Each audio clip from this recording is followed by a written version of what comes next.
Alright, welcome to Oddball Motors. This is going to be the first official video on this channel, so it's not going to be in the best shape.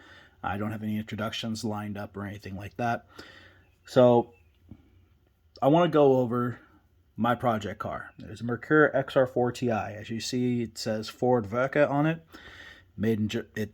Produced in Germany, because this is just a Ford Sierra XR4 with some new fun engine parts from us here in America. So I want to point out some things that if people are looking for this car, what they need to look out for, and potentially how to correct the problem, or know if you're just getting in over your head depending on the price that you're wanting to get the car at. A couple simple things. First, let's get some light into the engine bay here, wherever the button is. Of course, I'm completely unprepared for this video, so like I said, it's going to turn out like crap. A couple things you need to look out for. First off is the air intake. If somebody has already modified it and they put a different vane air meter on it, this is supposed to run a small vane air meter. These cars are designed for it. The ECU is programmed for it. So if somebody has already put a big vane air meter like what I got on here and did the cone filter thing and all that bull crap, please make sure they changed out the computer to either one from a turbo coupe or an SVO Mustang. These cars were not programmed to run these air meters. This is one thing I wish I would have known, so that way I wouldn't currently be getting ready to have to wire the ECU out of a turbo coupe into this car, because fuck, I hate working with electronics. Pardon the language. Next, check your camshaft oil seal. These cars are 30 plus years old. They are old cars. They are old turbo cars. So there's a lot of pressure that goes on in here. And normally this front camshaft oil seal will end up starting to leak, which will cause oil to actually settle in behind your camshaft cog here, and it'll fling oil everywhere, as you can see. Also, check your coolant. So it's usually a big issue will be the thermostat housing. They'll get corroded, they'll warp due to heat, whatever, and can cause some issues. So you just got to make sure that that's actually sealed right, sealing right. If it's not, you can just plane it flat or just buy a new one. Make sure the gaskets are replaced properly. Check your valve cover gasket. Make sure there's obviously no coolant in the oil. Simple things to check. Check your hoses. Obviously, that's just all basic. I'm going to buy an old car 101. Next, these have plastic trim all along them. These cars are from the 80s, which means the metal is not that great.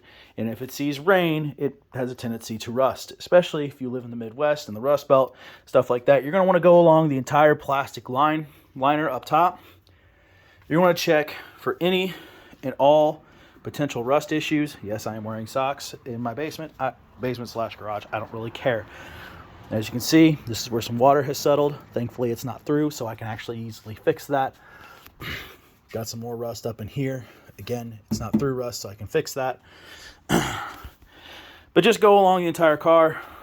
Right there in the fender well, there's more. Check underneath the car. Make sure that there's no through rust underneath the car, because if there is, you're going to have a big issue. Next, check your lights. Turn signals especially. Turn signals on this thing have a tendency to go bad very, very easily. And that is actually due to usually one common problem. This guy right here. This hazard switch will disintegrate. It will end up breaking and not working. And due to it not being able to set contacts right, it will just keep running power to the hazard switch. Hazards may not even come on, but it will cause the turn signals to not work. If the turn signals do work, if the turn signal switch isn't messed up, but the turn signals still aren't working, you're going to have to pull out the dash cluster, check the flasher, make sure that's actually working.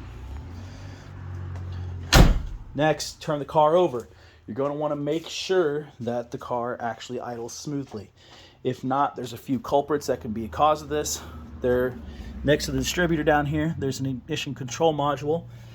These are very susceptible to heat, especially the old ones. and susceptible to shaking, which why Ford decided to put it on the distributor, I still don't know. But those will go out, and it will cause the car to no longer spark properly, and therefore you'll have an idle issue. Also check the distributor cap and rotor, make sure those are clean and nice. Obviously plugs and wires. Again, basic 101. Check all the vacuum lines, because this is an 80s car. EPA hit these things hard. Or if you have an EGR delete, make sure that the vacuum lines that need to be plugged off are plugged off, or you're going to have an idle issue. And also, if you have an idle issue, and like I said, this big vane air meter is in here without the ECU being changed, you're going to have idle issues, especially in higher especially at lower RPMs, because the car is not made to handle it that way. A couple things you can do to improve these vehicles. Immense improvements. You can get bigger, beefier sway bars. It'll increase the ride. It'll make the ride a lot better. Intercoolers. You can grab the intercooler hardware off a Turbo Coupe or an SVO Mustang, doesn't really matter. Or you can go to one of the various other websites that have multitudinous parts for these 2.3 turbos. Get a front mount like I did. Replace your coil springs, because I guarantee if the stock coil springs are on this car, they're bad. Well, almost guarantee. The interiors will fall apart. This is a seat cover, because I don't want to show you the seats. I'm embarrassed. Headliner will come apart. See the Mara dripping in the back. Check that sunroof crank. If that works, that's a bonus. The map light will start breaking apart and falling apart. So you're going to see warning lights probably come on and off. It could be that the car is perfectly fine. Again, 80s German wiring with American motors, they don't exactly work the best. So the car could actually be fine regardless of those warning lights. Also, if your dash cluster isn't working, it could just be due to the dash cluster itself being messed up. For example, when I bought this car, my dash cluster didn't work. My tachometer doesn't work, nor does my temperature gauge. So it could be problems in the circuit board. It could be problems all on contacts. Who freaking knows? Easy solution, replace it. Or get ready to figure out how to wire a circuit board. Yeah, you can tell the fun I'm in for. All right, if you tuned in, I appreciate it. Thank you. Hopefully this helps you look for a good one of these cars to buy. These are great cars. The 2.3 turbo, the 2.3 Lima in general, is a nearly bulletproof motor. Doesn't really fall apart. It also has a non-interference head, so if for some reason the timing belt slips, you're not going to damage valves.